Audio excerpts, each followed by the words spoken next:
நம்ம தளபதி விஜய் நடிப்புல 2004 வெளியான கில்லி படத்தை இப்ப 2024 ரீ ரிலீஸ் பண்ண போறாங்க அப்படின்னு போன வருஷம் வந்து இந்த அபிஷியல் அனௌன்ஸ்மெண்ட ப்ரொடக்ஷன் கம்பெனி அறிவிச்சிருந்தாங்க. இந்த விஷயத்தை கேட்ட நம்ம தளபதி ஃபேன்ஸ் சும்மா இருப்பாங்களா? சும்மாவே ஒரு படத்துக்கு ஆரவாரம் பண்ணுவாங்க. அது கில்லி அப்படின்ற படம் தளபதி விஜயோட கெரியர்லயே மிக முக்கியமான ஒரு படம்ல. இந்த கில்லி படம் ஏப்ரல் 17ஆம் தேதி 2004 ரிலீஸ் ஆச்சுங்க. அதே மாதிரி இந்த 2024 ஏப்ரல் 17ஆம் தேதி தான் ரீ ரிலீஸ் பண்ண போறாங்க. நம்ம விஜயனா ஃபேன்ஸ் எல்லாருமே ஏப்ரல் 17ஆம் தேதி கில்லி மறுவெளியீடு அப்படின்ற ஒரு போஸ்டரை ரெடி பண்ணி அத சோசியல் மீடியா பூராவே தீயா பரப்ப ஆரம்பிச்சிட்டாங்க.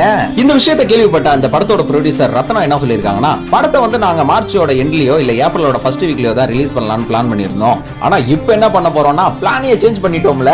எலெக்ஷன் அன்னைக்கே இந்த படத்தை நாங்க ரீ ரிலீஸ் பண்றோம்னு ஏப்ரல் 19ஆம் தேதி இந்த படத்தை ரீ ரிலீஸ் பண்ண போறாங்க. ஏப்ரல் 20ஆம் தேதியில தான் படம் ரிலீஸ் ஆக போகுது அப்படின்னு நியூஸ் நிறைய வந்துட்டு இருந்துச்சு. ஆனா ஏப்ரல் 19 அப்படின்னு அந்த படத்தோட நிறுவனமான ஐங்கரன் பிலிம்ஸ் யூடியூப் மூலமா அறிவிச்சிருக்காங்க. இந்த கில்லி படத்துக்கு நீங்க வெறித்தனமான ஃபேன்ஸா இருக்கீங்கன்னா நம்ம கமெண்ட் பாக்ஸ்ல உங்களோட கமெண்ட்டை பதிவு பண்ணிட்டு போங்க.